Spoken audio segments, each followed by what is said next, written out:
Yep. So, my last main topic I wanted to bring up was talking about amp in the box pedals. Okay. And that why I kind of think everyone should have an amp in the box pedal. Okay. Whatever your go to sound is and your favorite sounds, I think you should probably have that type of amp in the box. If you're a Marshall guy, you should have some type of Marshall amp in the box. If you're a pushed Fender guy or whatever, we should get one of those, or Vox, or whatever it is. I think it's pretty important to have an amp in the box. I don't think it's a necessity. I think if you're trying to cover a lot of ground, like multiple genres or different types of sounds, yeah, you probably need an amp in the box. Yeah. You know, if you can kind of run off the same basis of what you have, like let's say it's a Fender amp and you're not veering too far away from those sounds, I don't think you necessarily need it.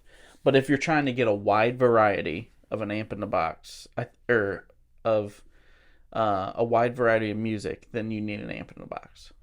I think wide variety is a good reason, especially if you got like a clean pedal platform amp. Mm-hmm. But also, if you're going to be showing up at gigs and your backup is not necessarily what you want, but it's got a lot of clean headroom, you can kind of transform it into what you want. That's true. If you show up and you got backline gear and you show up and it's a Hot Rod Deluxe, but you're a Marshall guy, you can kind of, cheat the system a little bit by doing that. Or, and what you've done on some occasions is you've got your 57 Tweed Deluxe. You love the sound of it. You show up to the gig and you can't turn it up quite like you want to. Mm-hmm. And then you take your amp in the box pedal and you throw it on top of there and you basically make it sound like it would have sounded cranked up. Right. So, for those reasons, I feel like an amp in the box is like almost necessary. I also think so not everyone makes an amp in the box the same. Because you'll have some people say, use this pedal in a Fender to make it sound like a Marshall. Oh, that's true. Yeah. But you'll also have some people say, this is for your Marshall to sound like it cranked up, just turned up. And they'll say, I don't know if it's plexi drive or whatever you want to make it, whatever that pedal might be. But I think they make amp in the box pedals differently, so it's confusing. Yeah. So I think everybody needs to take that into account. Like my 59 sound, while I plug it into my Tweed, it's really meant for a blackface Fender to get you a different sound. Right. So, I can plug it into my Tweed and it sounds fantastic. I mean, it's the same ballpark. The EQ's a little different. But it still gets me there if I need it to. But if I were to put that into let's say, a Vox, I have a feeling that'll sound quite a bit different. Yeah. Yeah, you're right about that. It's how the EQ's kind of shaped. Yeah, I think there are some pedals out there that are amp in the box pedals that they're ready to rock and roll with just about an amp.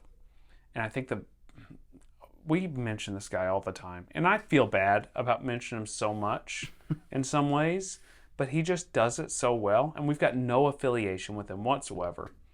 But it's Brian Wampler over at Wampler Pedals. Oh, yeah. He's the best at amp in the box. He is so good at it.